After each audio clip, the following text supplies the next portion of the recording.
I think Anthony Joshua is going to duck the Deontay Wilder fight if he gets past Andy Ruiz. I've been saying this for several weeks. In fact, I think it's several months now. I've been saying I think AJ is going to duck Wilder if he gets past Ruiz. And in this interview here, which Sky Sports just uploaded to their Sky Sports Boxing YouTube channel, AJ says something towards the end of the interview, which perhaps confirms my suspicions. Because the interviewer tries to ask him about Wilder and he says, I'm going to paraphrase, but essentially it says, I'm not interested in talking about Wilder now. And even after the Ruiz fight, that's a conversation I won't even entertain. So is that him basically admitting that he's going to duck Wilder if he gets past Ruiz? Perhaps it is. And I'll come back to that a little bit later on. But why would he duck Wilder when he clearly wanted to fight Wilder beforehand? Because we know he offered Wilder 12.5 million first time around. There was no silly 24-hour time limit on it like Wilder's team with their nonsense offer. No. When AJ offered Wilder the fight first time around, 12.5 million, no 24-hour time limit.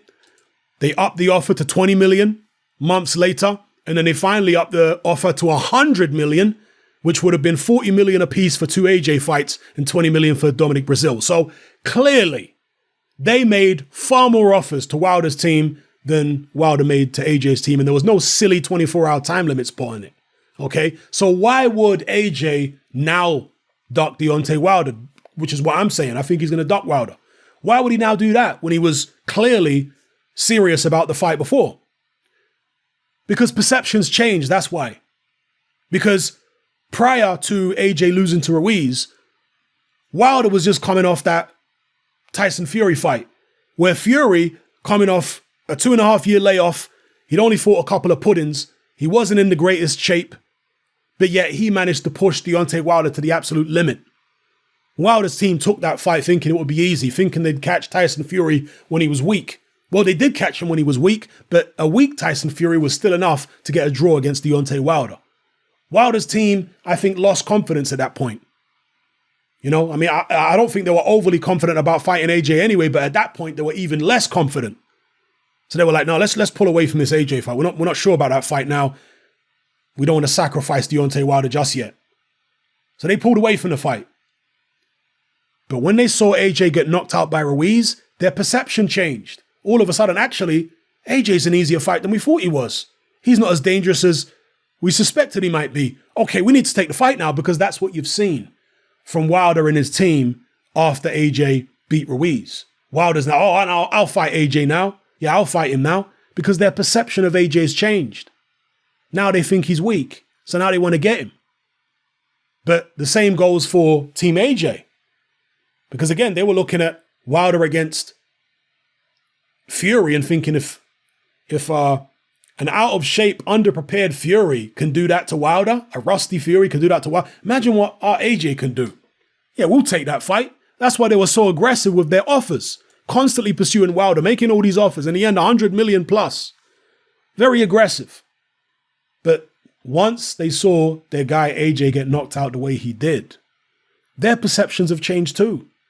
You're only as good as your last fight. That's the old adage in boxing. And now they're thinking, actually, nah. We came close to losing everything against Andy Ruiz, and maybe they'll lose to Ruiz in the rematch too. We'll see. But if they get through the Ruiz rematch and win, I'm expecting them to avoid the Deontay Wilder fight. The tables have now turned, and this is why it was such a massive mistake by Deontay Wilder to turn down the Anthony Joshua fight while he was there. Massive mistake. Because even if Ruiz wins, he's not going to get to fight for the undisputed because the WBO belt is going to go missing. Yeah? Alexander Usyk's going to get to fight for that. They're going to get stripped of either the WBO or the IBF. They might even get stripped to the IBF too. If Ruiz tries to fight unification with Wilder instead of fighting Pulev, they might get stripped to that too. Bob Arum may have enough clout with the IBF to get him stripped. And then what does the Ruiz-Wilder fight represent? When the belts are going here, there, and everywhere. Wilder has missed his opportunity to fight for the undisputed. He's missed it. He's a damn fool. Should have taken it while it was there. He could be the undisputed now, dictating to the whole division. Didn't take it. Now he faces not only the belts going everywhere and getting stripped from Ruiz or whoever's holding them, but also potentially AJ ducking him, which is the opposite of what was happening. But you got to strike where the iron is hot. You can't be so timid if you're genuinely pursuing this undisputed status. You can't let your team hold you back. Not just hold you back from being undisputed, but hold you back from life-changing money. More money than you've ever seen before. That's what he was being offered for the Anthony Joshua fight. More money than he could imagine. And if he would have taken that deal, I mean, the purses, if he would have won, the purses he would have made after that, astronomical. You know. So it is what it is. That's what I'm expecting.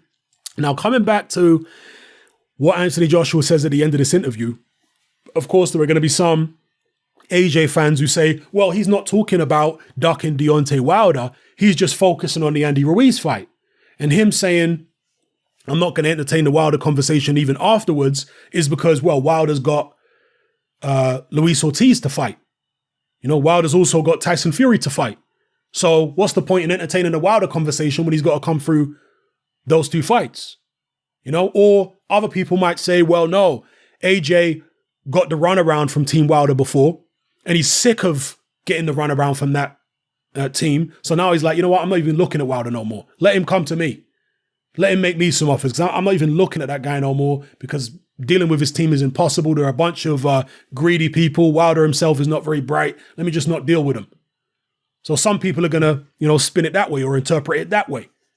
But me personally, irrespective of what he meant by that actual specific comment, I still am convinced that if he manages to get through Andy Ruiz in the rematch, he'll duck Wilder. Now, there are certain things which could change that. If Wilder ends up losing to Luis Ortiz or looks terrible against Luis Ortiz, or if he looks terrible against Fury or loses to Fury, that could change things. Then all of a sudden, AJ and Hearn's perception might be, you know what? Wilder is very vulnerable. We can beat him. See, perceptions are changing all the time. That's the nature of not only boxing, but specifically the heavyweight division. It's such an unpredictable division historically. Crazy stuff happens all the time. So, you know, I'm here saying I'm expecting AJ to avoid Wilder, the opposite of what was happening prior to the Andy Ruiz fight. But that could change if Wilder looks bad against Ortiz. That could change if he looks bad or loses to Fury. And then has to fight Fury again in the third. I mean, who knows what's going to happen. But provisionally, this is my view at this particular moment. That as things stand, I don't think the Wilder fight is something AJ or Hearn are really interested in because they think it's dangerous, not only from a physical point of view of AJ getting in the ring and fighting this man when AJ just got, you know, wiped out by Andy Ruiz in his last fight, not only from a physical point of view, but from a financial point of view, fighting Deontay Wilder immediately if he gets past Ruiz, it puts potentially the whole of the heavyweight division in Al Heyman's hands.